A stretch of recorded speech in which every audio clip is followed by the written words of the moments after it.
Good evening. Chromogranin A blood test के बारे में जानकारी दूंगा इस वीडियो में। इसके यूज की, नॉर्मल वैल्यू, प्राइस कैसे करते हैं, क्या सिग्निफिकेंस है, किस किस कैंसर ट्यूमर में बढ़ता है या किस और कंडीशन में बढ़ता है, ये सारी जानकारी इस वीडियो में दूंगा। क्रोमोग्रेनिन ए ब्लड टेस्ट की बात करें तो ये न्यूरो एंडोक्राइन ट्यूमर को पता करने के लिए और उनको मॉनिटर करने के लिए, डायग्नोज करने के लिए और न्यूरो एंडोक्राइन ट्यूमर के रिकरेंस को पता करने के लिए किया जाता है। न्यूरो एंडोक्राइन ट्यूमर शरीर में बहुत सारी जगह हो सकते हैं, ऐसी जगह जहाँ न्यूरो एंडोक्राइन सेल्स रहती हैं। अब न्यूरो एंडोक्राइन सेल्स रहती हैं एड्रिनल ग्लैंड में, थायराइड में रहती हैं, पैंक्रियाज में और पैरा गैंग्लिया में। तो न्यूरो एंडोक्राइन जो सेल्स की खूबी ये रहती है कि ये क्रोमोग्रेनिन ए का सिक्रीशन करती हैं। तो नॉर्मली करेंगी, थोड़ी मात्रा में रहेगा। जो क्रोमोग्रेनिन ए ब्लड टेस्ट करेंगे तो उसकी ब्लड में एक नॉर्मल मात्रा रहेगी। लेकिन अगर कोई न्यूरो एंडोक्राइन ट्यूमर हो जाता है, उस कंडीशन में इसकी वैल्यू बहुत ज्यादा बढ़ जाएगी और उसी को ही ब्लड में डिटेक्ट किया जाता है। तो ये ब्लड में से जांच होती है क्रोमोग्रेनिन ए टेस्ट। इसमें आपको खून देना रहेगा और इसमें एक चीज और ध्यान रखना है कि इसका ब्लड टेस्ट देते हैं तो एक जो एसिड कम करने की दवाई पीपीआई बोलते हैं, प्रोटॉन पंप इनहिबिटर, उसको बंद करना पड़ता है क्योंकि वो दवा चालू रहती है तो इसका लेवल थोड़ा सा बढ़ सकता है। तो 2 हफ्ते पहले उसको बंद करना है। ब्लड से जांच होगी और जांच होगी थोड़ा महंगी, कम से कम 6-7 हज़ार की होती है क्योंकि एक तरह की ट्यूमर की जांच है तो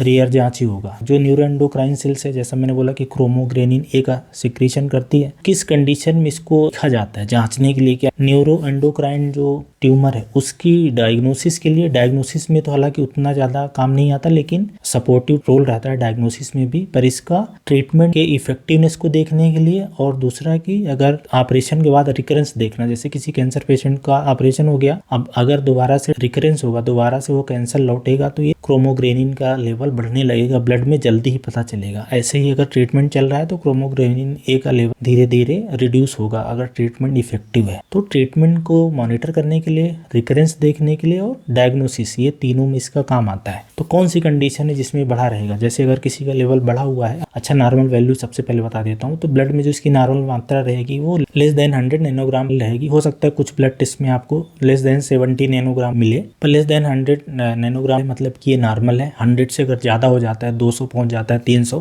तो ये बढ़ा हुआ है। और बहुत ज्यादा तब बोलते हैं जब ये 500 नैनोग्राम पर ज्यादा। अगर 500 से ज्यादा, इसका मतलब कि ट्यूमर भी है, कोई न्यूरो एंडोक्राइन और फैल भी गया शरीर में, तो ये नॉर्मल मात्रा है। अगर किसी का बढ़ जाता है 100 से ज्यादा है तो क्या हो सकता है, एक कार्सिनॉइड ट्यूमर होता है। कार्सिनॉइड ट्यूमर ये जीआईटी के अंदर, आंत के अंदर होता है, उसमें बढ़ा मिल सकता है। इसके अलावा स्मॉल सेल कार्सिनोमा लंग्स का, फेफड़े में, उसमें बढ़ता है। मेडुलरी कार्सिनोमा थायराइड होता है, उसमें बढ़ता है। ऐसे एक फियोक्रोमोसाइटोमा होता है, उसमें बढ़ा रहता है। ऐसे और भी न्यूरो एंडोक्राइन ट्यूमर कुछ दूसरे हिस्सों में हो सकते हैं, वहाँ पे बढ़ सकता है। और एक चीज और ये जाने कि सिर्फ कैंसर में बढ़ता है ऐसा जरूरी नहीं, कैंसर में बहुत ज्यादा लेवल रहेगा और कुछ नॉन मैलिग्नेंट कंडीशन उसमें भी बढ़ता है, जैसे कि लिवर डिजीज में बढ़ सकता है, क्रोनिक किडनी डिजीज में बढ़ सकता है। इसके अलावा ऐसे पेशेंट जो एसिड वाली दवाई पीपीआई, प्रोटॉन पंप इनहिबिटर लेते हैं, उनमें बढ़ सकता है। स्ट्रेस में बढ़ सकता है, एट्रोफिक गैस्ट्राइटिस में बढ़ सकता है और इन्फ्लेमेटरी बॉवल डिजीज, इनमें बढ़ सकता है। और जिन कैंसर में बढ़ता है उसका मैंने बता दिया कि कार्सिनॉइड ट्यूमर है, फियोक्रोमोसाइटोमा है, मेडुलरी कार्सिनोमा थायराइड है, स्मॉल सेल कार्सिनोमा लंग है। तो ये कुछ मैलिग्नेंसी में और कुछ नॉन मैलिग्नेंट कंडीशन में बढ़ जाता है। ज्यादातर बार जब जांच कराई जाएगी तो कोई न्यूरो एंडोक्राइन ट्यूमर है, जो कोई कैंसर है, उसको जानने के लिए ही कराई जाएगी।